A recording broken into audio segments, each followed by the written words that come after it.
Hello मेरे class 11th के प्यारे बच्चों।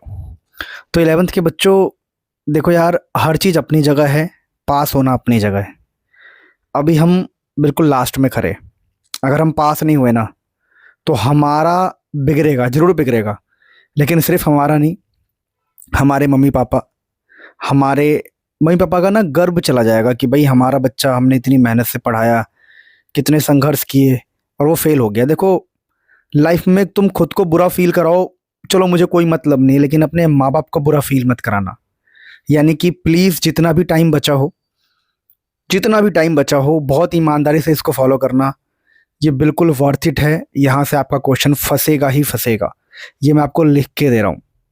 बाकी एक छोटी सी बात कहना चाहता हूँ, आप लाइफ में बहुत कुछ करोगे, बहुत आगे जाओगे, ये मुझे पता है।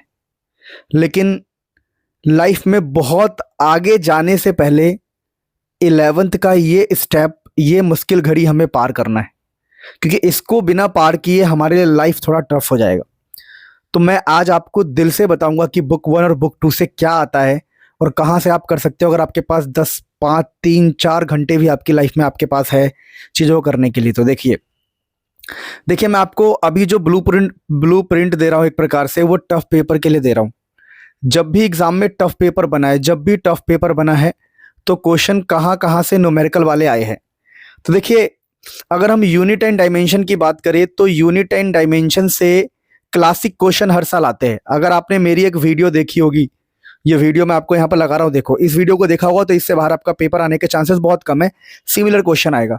तो यूनिट एंड डायमेंशन में ज़्यादा कुछ टफ नहीं कर पाते हैं, क्लासिकल क्वेश्चन रहता है, हल्का सा दिमाग इसमें लगाना पड़ता है। तो आपको यूनिट एंड डायमेंशन के लिए ज़्यादा नहीं सोचना है। मोशन इन स्ट्रेट लाइन में भी क्लासिकल क्वेश्चन आ जाता है, ग्राफिकल क्वेश्चन आ जाता है। तो आपको मोशन इन स्ट्रेट लाइन के बारे में भी ज़्यादा नहीं सोचना है, ठीक है।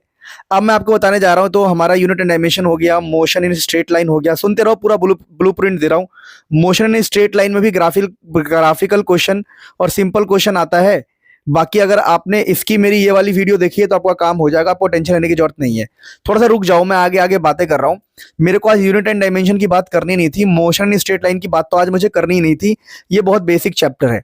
मेन आपको कहाँ फंसाया जाएगा उसकी बात करते हैं। देखिए, मेन आप फंसेंगे अगर आप वेक्टर वाले क्वेश्चन अच्छे से नहीं करके जाएंगे तो वेक्टर वाले चैप्टर में फंस सकते हैं। लेकिन वेक्टर पे भी क्लासिकल क्वेश्चन आता है। क्लासिकल क्वेश्चन मतलब जो आपने पढ़ा होगा ना, cross product, dot product, resultant निकालने वाला। तो हमें वेक्टर वाले चैप्टर की भी टेंशन नहीं है।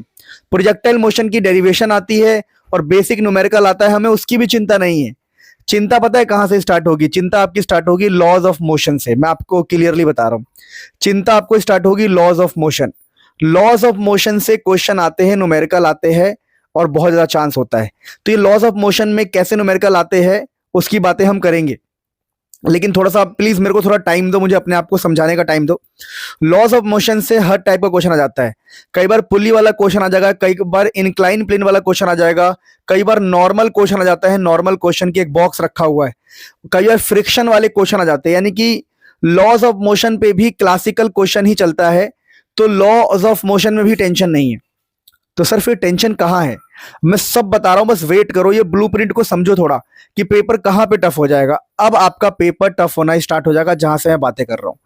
पेपर जब वर्क एनर्जी एंड पावर पर हम पहुंचते हैं ना, तो वर्क एनर्जी एंड पावर पर हमारा पेपर हो जाता है टफ।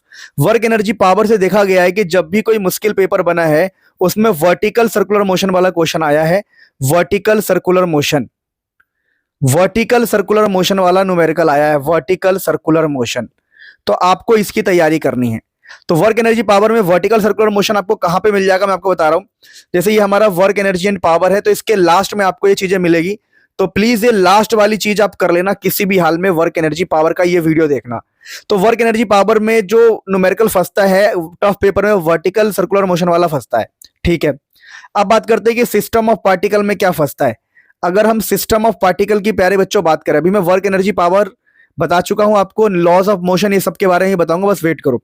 अगर हम सिस्टम ऑफ पार्टिकल की बात करें तो यहां पर क्वेश्चन आपको सेंटर ऑफ मास से क्वेश्चन फंसेगा। देखते रहना जो मैं बोल रहा हूं। एक तो सेंटर ऑफ मास से क्वेश्चन आपका फंसता है, प्रॉपर सेंटर ऑफ मास से, सेंटर ऑफ मास से आपका क्वेश्चन फंसेगा, ओके। दूसरा फंसता है कि अगर हम किसी में से किसी ऑब्जेक्ट को काट के निकाल देंगे, अगर हम किसी में से किसी को काट के निकाल देंगे तो क्या होगा। तो दो तरह के क्वेश्चन इजीली फंसते हैं कई, है ना। इस बात को समझो, अगर आप बहुत तगड़ी प्रिपरेशन नहीं कर रहे हो तो ये दो टाइप के क्वेश्चन आपको आने चाहिए, और ये आपको इस वीडियो में मिलेगा। तो प्लीज इसको देख के जाना और दो टाइप के क्वेश्चन करके जाना किसी भी हाल में। अब बात करते हैं हमारा लॉज ऑफ मोशन। देखो लॉज ऑफ मोशन में वैरायटी ऑफ क्वेश्चन बन सकता है, बहुत सारे टाइप के। तो वैरायटी ऑफ क्वेश्चन को सॉल्व करने के लिए आपको किसी भी हाल में ये वाली वीडियो को एक बार देख के जाना ही पड़ेगा, तब जाके आप न्यूमेरिकल में कॉन्फिडेंट हो पाओगे। बाकी अगर मैं बात करूं तो ग्रेविटेशन से आपका सारा क्वेश्चन यहां से फंसने का चांस है, आपको टेंशन लेने की जरूरत नहीं पड़ेगी। बाकी अगर मोशन एंड प्लेन की बात करूं तो मैंने कहा ये देख लोगे तो वेक्टर वाले आपके सारे क्वेश्चन बनने लग जाएंगे।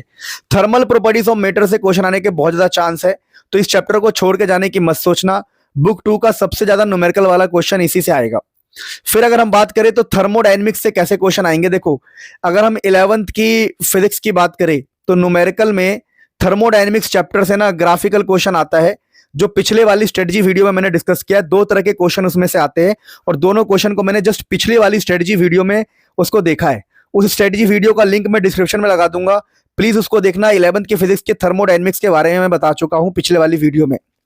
आप देखो अगर आपको ज्यादा एफर्ट्स मारने हैं तो आप सिंपल हार्मोनिक मोशन की मेरी वीडियो देख सकते हो क्वेश्चन वाली, और वेव की मेरी वीडियो देख सकते हो क्वेश्चन वाली, क्योंकि ये काफी स्कोरिंग है, इस पर इजी न्यूमेरिकल आता है, तो आपको टेंशन लेने की जरूरत नहीं है।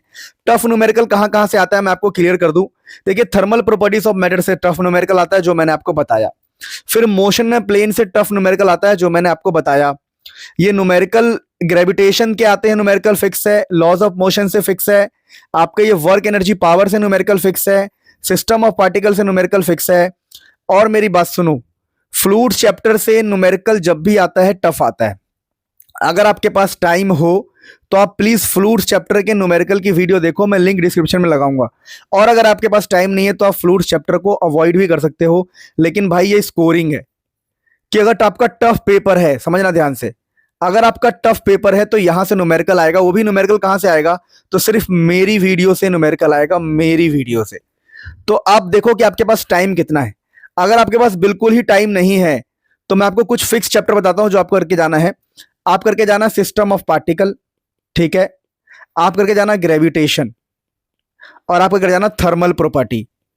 अगर आपके पास बिल्कुल भी टाइम नहीं, system of particle, gravitation, thermal property and work energy power, आप ये करके जाना। और अगर आपके पास टाइम है तो मेरी सारी वीडियो को फॉलो करना। मुझे लगता है कि मैंने आपको थोड़ा कंफ्यूज कर दिया होगा, इसलिए आप वीडियो पे लाइक कमेंट नहीं करोगे, बट मैं ईमानदारी से बता रहा था पूरा ब्लूप्रिंट। तो मुझे पता नहीं आपको कैसा लगा video, but love you all, बहुत सारा प्यार आपको।